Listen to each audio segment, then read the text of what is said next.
what's left is right. Chasing stars and holding you. I can't see the end, but we'll see it through.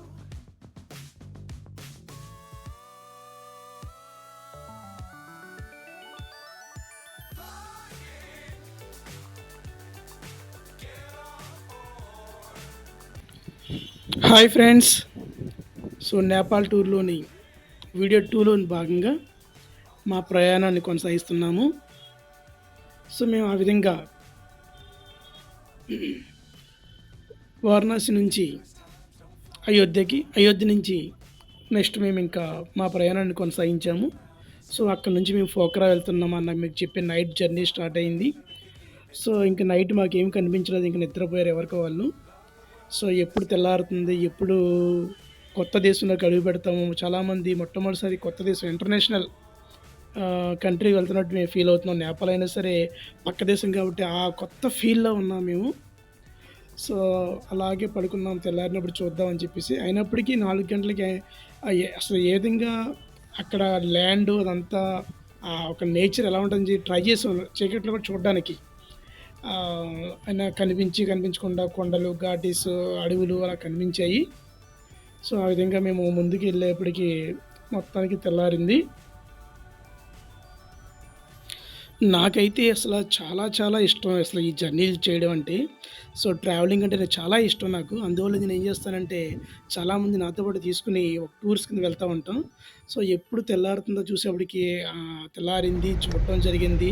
ఆ సూర్యుడు రాగానే ఇంకా మాలో కొత్త ఉత్సాహం వచ్చిందన్నమాట. మొత్తం ఆ కొండలు, కోనలు అక్కడ ఉన్న ఒకరిద్దరు నేపాలీ వాళ్ళు కనిపిస్తుంటే వాళ్ళు ఎలా ఉంటారని చూడటం, ఆ ఇల్లులు చూడటం, ఆ రోడ్స్ అన్నీ చాలా హ్యాపీగా చూసుకుంటూ ముందుకు సాగుతున్నాము.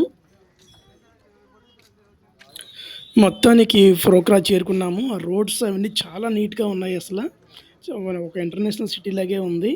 చాలా బాగుంది అసలు ఆ ఊరు. వెంటనే మేము ఇంకా హోటల్‌కి వెళ్ళి ఫ్రెష్ అయిపోయి వెంటనే ఇంకా టైము వేస్ట్ అవుతుందని చెప్పేసి వెంటనే ఫస్టు మేము వెళ్ళిన విజిట్ చేసిన ప్లేస్ ఏంటంటే ఫీవా లేక్.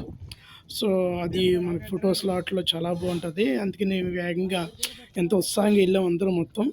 సో అక్కడ బోట్‌కి షికారుకి ఈచ్ వన్ వచ్చి రూ. 200 వాళ్ళు చార్జ్ చేశారు.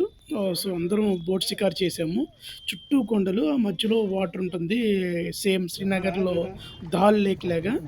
సో బిఫోర్ లాస్ట్ ఇయర్ మేము కాశ్మీర్ వెళ్ళాము. సో చాలా బాగుంది. మమ్మల్ని తీయండి సార్ వీడియో. ఇప్పుడు దగ్గరికి వచ్చాంగా.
हाँ इधर से खींचे थोड़ा ऊपर ऐसे लीजिए ना ये सब आ रहे हैं।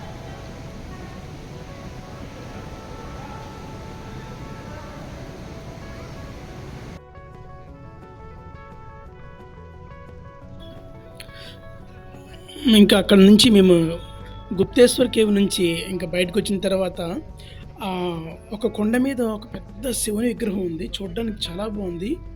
అది చాలా హైట్‌లో ఉండడం వల్ల కంపల్సరీ చూడాలని చెప్పేసి మేము ఒక వెహికల్‌ని 2000కి హైర్ చేసుకొని వెళ్ళాము. మొత్తం 35 మంది. ఆహ్, వెళ్ళిన తర్వాత చాలా బాగుంది. ఆ శివుని విగ్రహం చాలా బాగుంది. అసలు ఫోటోస్ తీయడానికి అక్కడున్న క్లైమేట్, చుట్టూ ఉన్న పోఖ్రా అసలు సిటీ ఎంత పెద్దదో చాలా బాగా కనిపించిందది చుట్టూ చూడడానికి. లాంగ్ లుక్ అవ్వడం వల్ల ఆ కొండల మధ్యలో సిటీ ఉందది పోఖ్రా సిటీ. కానీ చాలా పీస్‌ఫుల్‌గా ఉంది. చాలా బావుంది.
ఆల్రెడీ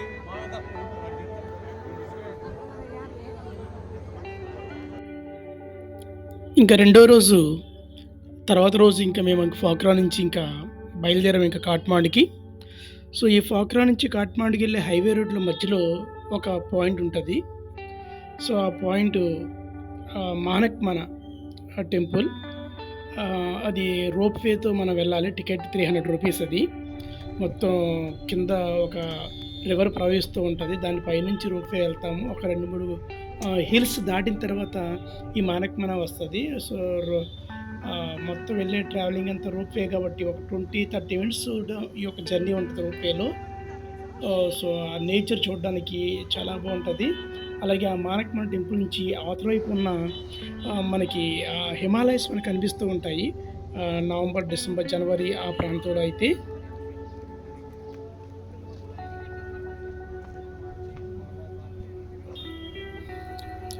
ఇంకా అక్కడి నుంచి మేము కాట్మాండ్ చేరుకున్నాం. ఈ మానక్‌మన టెంపుల్ అనేది హైవే రోడ్‌కి ఆనుకునే ఉంటది పక్కనే. సో, అందరూ చాలామంది వెయిట్ చేస్తూ ఉంటారు. ఆ టికెట్ తీయడానికి మనకి ఆ టికెట్ తీసుకొని ఆ ఒక్క రోప్ వే ఆహ్, ఆ రోప్ కార్ ఎక్కేటప్పటికి మనకి మినిమమ్ 2 అవర్స్ పడతది. 1 అవర్ నుంచి 2 అవర్స్ పడతది. అంత క్రౌడ్ ఉంటది. మళ్ళీ లైన్ ఉంటది. ఆ లైన్‌లో మనం అలా వెళ్తూ ఉండాలనమాట. హ్మ్. నెక్స్ట్ దాని తర్వాత ఇంక మేము కాట్మాండు వెళ్ళాం. మేము తీసుకున్న హోటలు కాట్మాండులో పశుపతినాథ్ టెంపుల్ ఎదురుంగానే దాని దగ్గరలోనే తీసుకున్నాము. అలాగే అక్కడ అన్నపూర్ణ రెస్టారెంట్ ఉంటది. ఎవరైనా అడిగితే చెప్తారు. చాలా భోజనం అంటే చాలా బావుంటది భోజనం. మన ఆంధ్ర భోజనం ఎలా ఉంటదో అలా అన్ని రకాలు కర్రీస్ వేస్తారు. తక్కువ రేటే కూడా రూ. 100 ఎంతో అది. చాలా బావుంటది. సో, మీరు కాట్మాండు వెళ్తే గనక పశుపతినాథ్ టెంపుల్ దగ్గరలో అది ఏ హోటలో నేను చెప్తాను. మేము తీసుకున్న హోటల్ కూడా నంబర్స్ అన్నీ కింద డిస్క్రిప్షన్‌లో రాస్తాను. హోటల్ కూడా చాలా బావుంది. పెద్ద హోటలు. అందులో రెస్టారెంట్ ఉంది. అయినప్పటికీ ఈ అన్నపూర్ణ రెస్టారెంట్ వేరే చోటన కొంచెం నడిచి వెళ్ళాలి. అక్కడ చాలా బావుంటది ఫుడ్డు. నెక్స్ట్ మాకు ఇది పశుపతినాథ్ టెంపుల్ చాలా దగ్గర కాబట్టి మేము మా వోళ్ళు ప్రతి ఒక్కళ్ళు 2, 3 సార్లు దర్శనం చేసుకుంటానికి వెళ్లారు అక్కడ.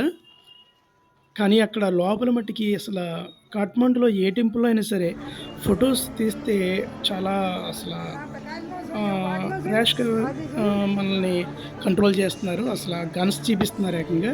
అందువల్ల కొన్ని చోట్ల మేము ఫొటోస్ తీయలేకపోయాం అసలు. పశుపతి టెంపుల్ అయితే కనుక చాలా బాగుంది అసలు, ఎక్సలెంట్. సేమ్ హిందూ సంప్రదాయాలు ఒట్టుబడేట్లో చాలా చాలా బాగున్నాయి అసలు. నిజం హిందూ టెంపుల్స్ని ఎవరైతే ఇష్టపడతారో వాళ్ళు కంపల్సరీ నేపాల్ ఒక్కసారి చూడాలి. ఈ టెంపుల్లో సాధువులు, స్త్రీలు కూడా ఉన్నారు. ఒక సన్యాసి దుస్తుల్లో స్త్రీలు కూడా అక్కడే ఉండి మొత్తం ఆ ఒక టెంపుల్‌కి కళగా కనిపిస్తున్నారన్నమాట. ఆ డ్రెస్సులు వేసుకొని అక్కడక్కడ సాధువులు ఉండడం అనేది ఈ యొక్క పశుపతి టెంపుల్‌కి హైలైట్‌గా కనిపించింది. సో, అలాగే అక్కడక్కడ చాలా వరకు గోపురాల్లాగా ఉన్నాయి. అవి ఎందుకున్నాయో ఏంటో కూడా మరి మనకైతే తెలవలేదు గానీ, ఆ లోపల చుట్టూ తిరిగితే గనక చాలా మనకి ప్రదేశాలు కనబడతాయి. ఫోటోస్ తీయనివ్వలేదు కాబట్టి మనం చూపించలేకపోతున్నాను. చాలా పెద్ద టెంపుల్ పశుపతి టెంపుల్. ఆ చుట్టూ చూడాలి తెలవదు కొంతమందికి. మొత్తం మీరు ఒకసారి అబ్జర్వ్ చేస్తే గనక మనకి వారణాసిలో ఎలా అయితే మనకి ఘాట్స్ ఉంటాయో, దుర్గా ఘాట్ అలా ఈ ఒక్క పశుపతినాథ్ టెంపుల్ వెనక వైపు కూడా ఒక చిన్న నది ప్రవహిస్తుంది. అక్కడ కూడా ఈ ఘాట్స్ ఉన్నాయన్నమాట. సేమ్ అక్కడ ఎలా అయితే హారతిస్తే అక్కడ కూడా ఇస్తున్నారు. సో, ఒక్కసారి ఎప్పుడైనా వెళ్ళినప్పుడు మొత్తం చూడండి.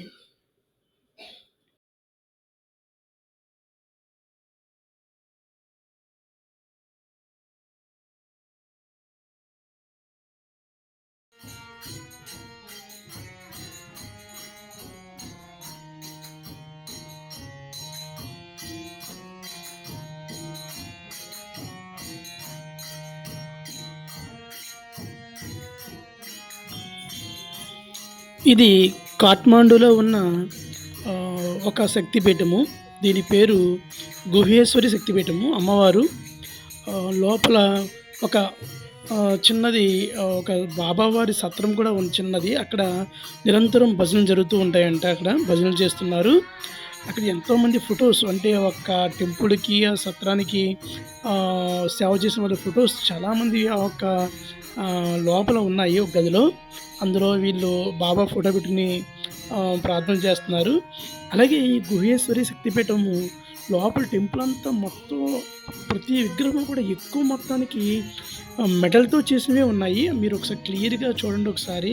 ఆ డిజైనింగు, ఆ యొక్క దేవతామూర్తుల యొక్క విగ్రహాలు చూడ్డానికి నిజంగా అయి చూస్తుంటే ఆ హిందూ యొక్క పూజలు, అంటే ఆ దేవుళ్ళ యొక్క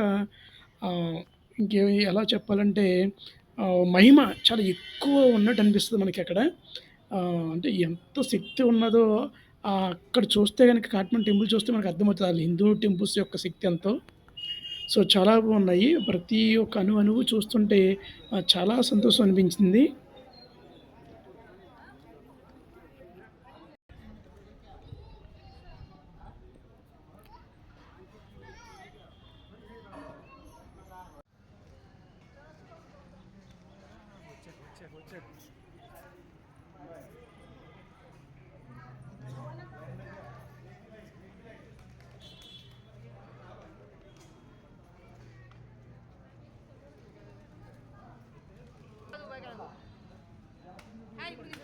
आता रांगेत लागला का? ए गेला तू दर्शन नाही झालं? ये ना मग.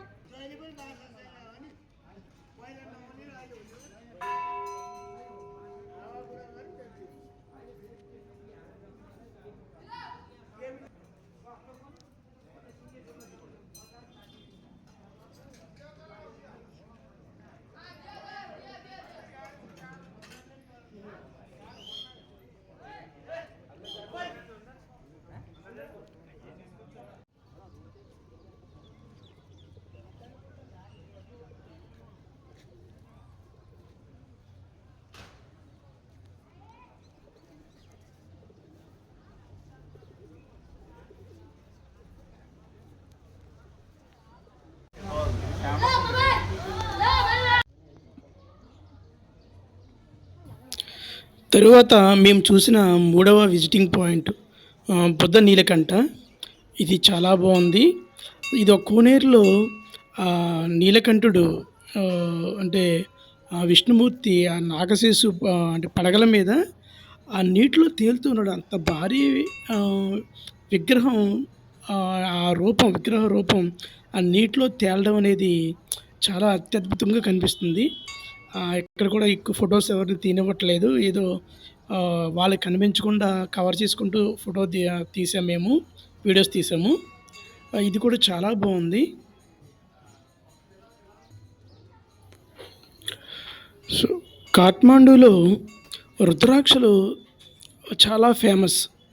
ఈ రుద్రాక్షలు అనేవి చాలామంది ఇక్కడి నుంచి కొని తీసుకెళ్తా ఉంటారు. అంటే ఇవి గుళ్ళో మన ఇంట్లో పూజ మందిరంలో గానీ, లేదా బీరువాలో గానీ, ధనలక్ష్మి ఉన్న చోట పెట్టడం గానీ, ఇయన్నీ కూడా చేస్తా ఉంటారు. అయితే ఈ యొక్క రుద్రాక్షలను మేము పరిశీలించిందేంటంటే, ఎంత రుద్రాక్ష చిన్నగా ఉంటే అంత రేట్ ఎక్కువుంటుందనమాట. పెద్ద రుద్రాక్షలకి రేటు తక్కువుంటుంది. ఒక పెద్ద రుద్రాక్ష దండ రూ. 10 కూడా ఇస్తున్నారు. చిన్నయి అయితే గనక రూ. 100, 200, 500 కూడా ఉన్నాయి. చాలా ఎంత చిన్నగా ఉంటే అంత ఎక్కువ రేట్ ఉంటుంది. సో, ఇక్కడ రుద్రాక్షలు బాగా ప్రసిద్ధి ఇక్కడ.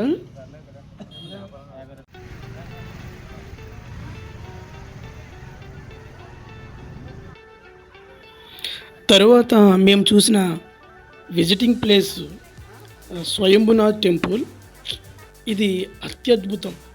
హిందూ సంప్రదాయాలు, ఆ యొక్క పూజా విధానాలు చూడాలి అంటే ఇక్కడే అసల. ఇది కొంచెం ఒక కొండ దెబ్బ మీద ఉంటది.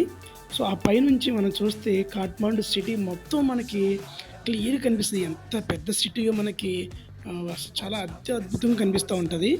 సో, ఈ స్వయంభునాథ్ టెంపుల్ చాలా బావుంది. ఇక్కడ యాంటిక్స్ అంటే పూర్వకాలం రాజులు, అలాగే టెంపుల్స్‌లోను అపహరణకు గురైనవి అంటే ఏంటి రాబరీ చేసినవి, ఆ విధంగా ఎక్కడి నుంచో కలెక్ట్ చేసి వీళ్ళు కొని తెచ్చి ఇక్కడ మనకి అమ్ముతూ ఉంటారు. చాలా కాస్ట్ ఉంటది ఒక్కొక్కటి. వేలల్లో ఉంటాయి. 10,000, 5,000 వాటి యొక్క డిమాండ్ బట్టి ఉంటాయి. సో, యాంటిక్స్ చాలా బాగున్నాయి. సో, అలాగే ఇక్కడ పూజా విధానాలు అన్నీ చాలా బాగున్నాయి అసలు చూడడానికి. వాటి యొక్క పగోడా, గోపురాలు అవి. ఇక్కడ కూడా క్రౌడ్ ఎక్కువగా ఉంటది. ఇది కూడా must and should visiting place ఇది.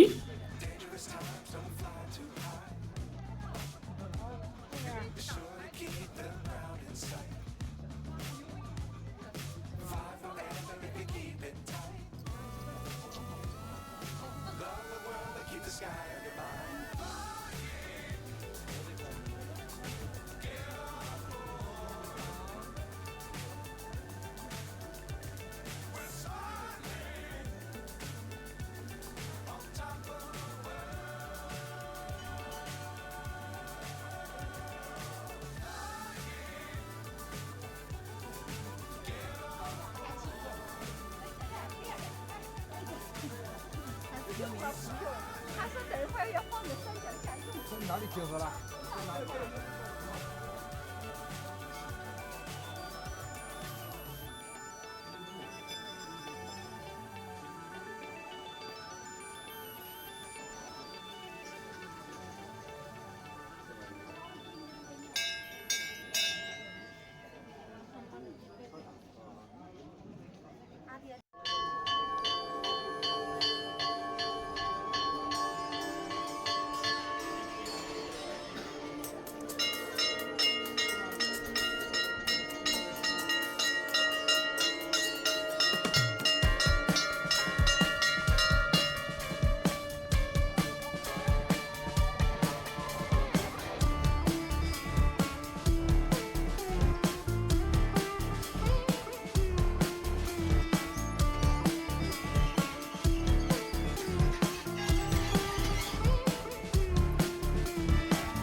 ？బాబు ఆల్ బాగా పళ్ళు అంటారు కదా పొల పొలంగా ఉంటుంది. ఎవరు ఇల్లు ఉంటున్నారు బాబు కాయతీగా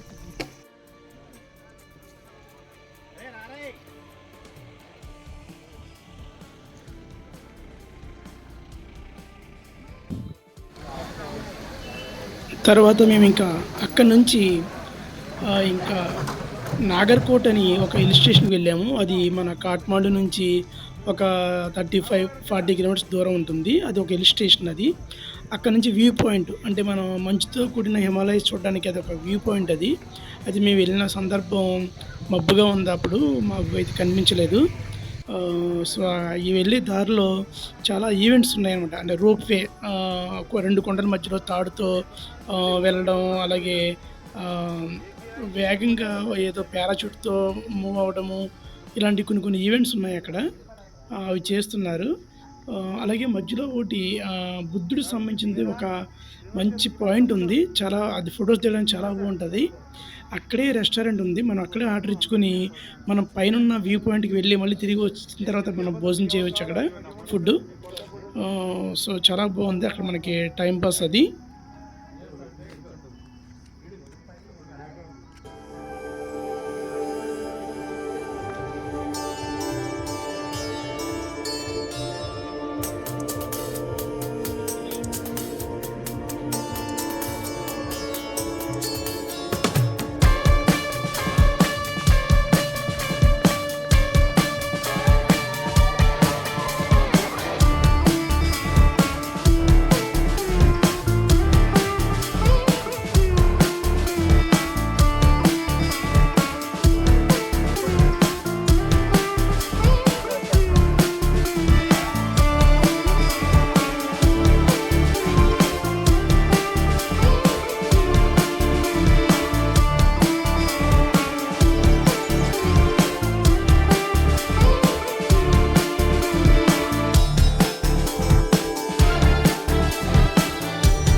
ఇక కాఠ్మాండులో సాయంత్రం తమెల్ అని ఒక ప్లేస్ ఉంటుంది.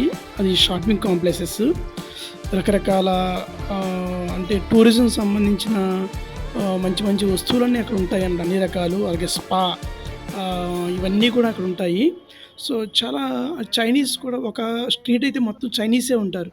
అంటే చైనీస్ ఎప్పుడో పూర్వకాలం నుంచి వచ్చి ఇక్కడ స్థిరపడిన వాళ్ళు ఒక షాప్స్ నడుపుతూ ఉంటారనమాట. రకరకాల ఐటెమ్స్ అమ్ముతూ ఉంటారు వాళ్ళు. సో, ఆ ఏరియా అంతా చాలా కలర్‌ఫుల్‌గా ఉంటది. తమిళ్ అనే ఏరియా, ఆ షాపింగ్ ఏరియా చాలా కలర్‌ఫుల్‌గా ఉంటది. అటు మోడల్స్ లేడీస్ మోడల్స్‌తోను వాళ్ళొక చాలామంది అంటే డిఫరెంట్ డిఫరెంట్ కంట్రీస్ నుంచి వస్తారు కాబట్టి ఆళ్ళందరూ అక్కడ నడుస్తూ ఉంటారు కాబట్టి, ఆ స్ట్రీట్స్‌లో చూడడానికి కూడా కొంచెం మనకి అట్రాక్టివ్‌గా ఉంటది.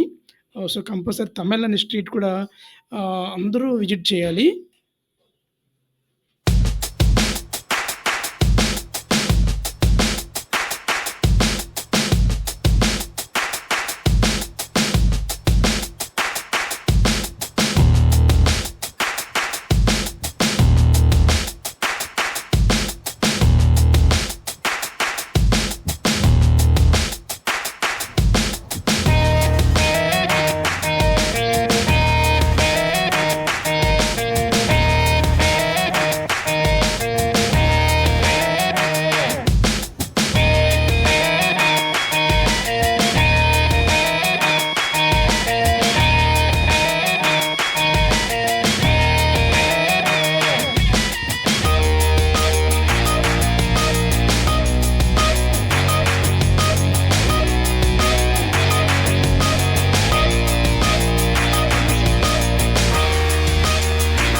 ఇక కాఠ్మండు నుంచి ఒక తిరుగు ప్రయాణం మొదలుపెట్టాము. ఉదయాన్నే బయలుదేరి ఇంకా ఆ, అలా ఇంకా వెళ్తూ ఉన్నాము. అయితే ఈ మొత్తం ప్రయాణంలో అయోధ్య నుంచి పోఖ్రా దారి అసలు ఏం బాలేదు. అలాగే ఆ, పోఖ్రా నుంచి కాఠ్మండు నేషనల్ హైవే కూడా అసలేమీ బాలేదు. ఆళ్ళు 2 లైన్స్, 3 లైన్స్ వేస్తున్నారిప్పుడు. సో, చాలా ఇబ్బందిగా ఉంది. చాలా స్లోగా వెళ్ళామనమాట. అయితే కాఠ్మండు నుంచి మన ఇండియాకి జానక్‌పూర్ అంటే జయనగర్ అనమాట. వయా జానక్‌పూర్ మీదుగా వెళ్తే రోడ్డయితే చాలా ఎక్సలెంట్‌గా ఉంటది. ఎక్కడ చిన్న గోతి కూడా ఉండదు. అసలు ఎక్కడ అసలు ఇబ్బందుండదు. సో, ఇంక మేము మార్నింగ్ బయలుదేరి ఇంకా జర్నీ చేసుకుంటూ ఇంకా జానక్‌పూర్ వెళ్ళాము. జానక్‌పూర్ చూసుకొని మళ్ళీ అక్కడి నుంచి మేము జయనగర్ వెళ్ళాము.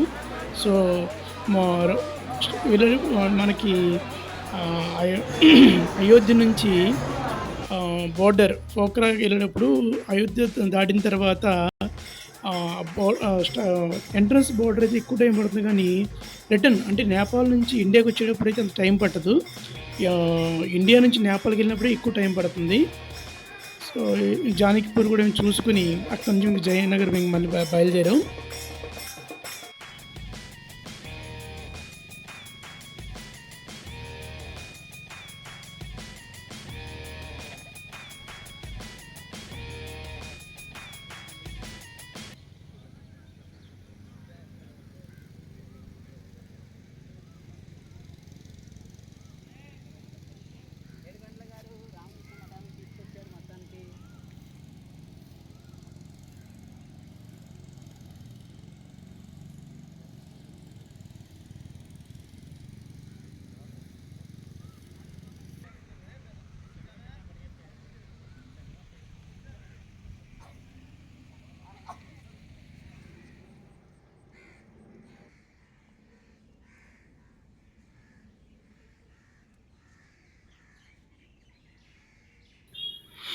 తర్వాత ఇంక మేము జయనగర్ నుంచి ఇంకా ట్రైన్ ద్వారా కలకత్తా చేరుకున్నాము.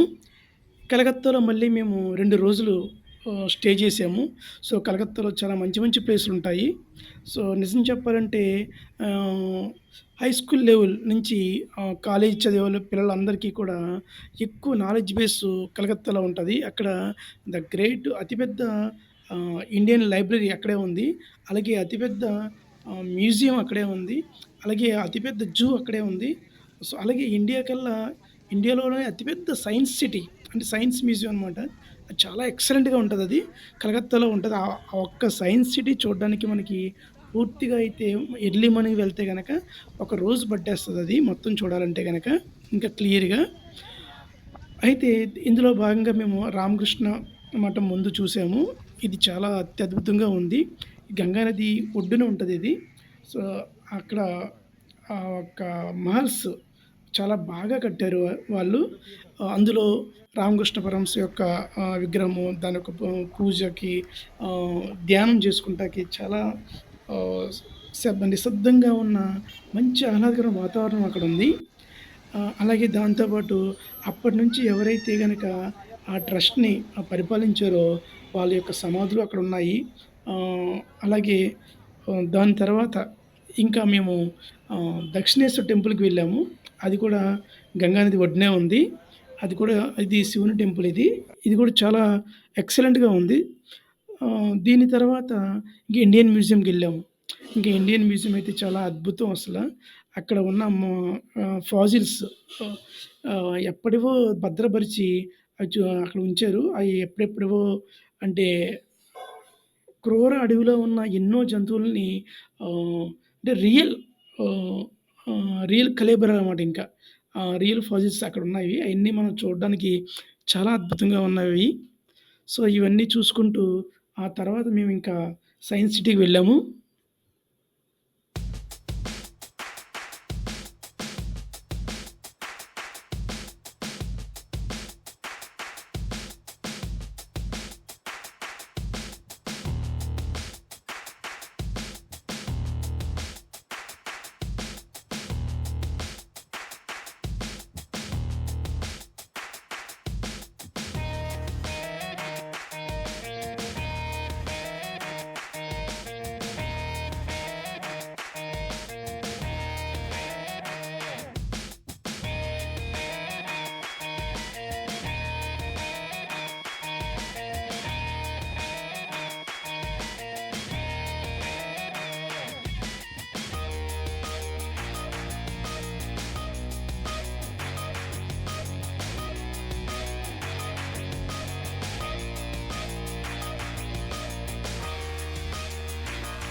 ఈ విధంగా మేము చాలా హ్యాపీగా 16 రోజుల టూర్‌ని చాలా సక్సెస్‌ఫుల్‌గా చేసాము. అయితే కలకత్తాలో సెయింట్ పాల్ చర్చ్, కలకత్తా కాళీ టెంపుల్, అలాగే Howrah bridge, Birla temple, Victoria memorial, mother mother Teresa house, new market, ఆహ్, ఇలా చాలా మేము కవర్ చేసాము 2 రోజులుండి. ఆ తర్వాత ఆఖరి రోజు ఫలక్నామా నుంచి మేము మళ్ళీ మన ఆంధ్రప్రదేశ్ రావడం జరిగింది. విజయవాడ మీదుగా భీమవరం. ఇందులో మేము ఈ 16 రోజుల టూరు అంటే ఆహ్, వయా వరంగల్, అక్కడి నుంచి వారణాసి, అయోధ్య, నేపాల్, నేపాల్ నుంచి జానకీపూర్, కలకత్తా, ఇలా మొత్తం 16 డేస్ టూర్‌ని సక్సెస్‌ఫుల్‌గా మేము విజయవంతం చేసాము. ఎక్కడ ఏ ఇబ్బంది లేకుండా. దీనికి గాను మాకు ప్రతి ఒక్కళ్ళకి ఒక్కొక్కరికి అక్షరాలైన ఖర్చు రూ. 22,000 మేము ముగించాము ఇది. ఆహ్, సో, మా యొక్క ఈ టూర్‌ని మీరు కూడా చూసి ఆనందిస్తారని ఆశిస్తున్నాము. సో, మాకు ఇలా టూర్స్ వెళ్ళడం అంటే ఇష్టం మాకు. సో, ఎవ్రీ ఇయర్ 2 టూర్స్ వెళ్తా ఉంటాం. దసరా హాలిడేస్, అలా సమ్మర్ హాలిడేస్‌లో. మీ ఎవరికైనా సరే ఇష్టమైతే గనక మీరు మాకు కామెంట్ పెట్టండి. మేము కూడా మాలో కలుపుకుంటాము. ఓకే. సో, అది మీకు టూర్స్ తిరిగే పిచ్చి మీకుండాలి. అలా ఉంటేనే మీరు మాలో కలవగలరు. So, thank you. సో, ఈ వీడియో మొత్తం ఇంతసేపు ఓపికగా చూసినందుకు మీ అందరికీ మా యొక్క ధన్యవాదాలు.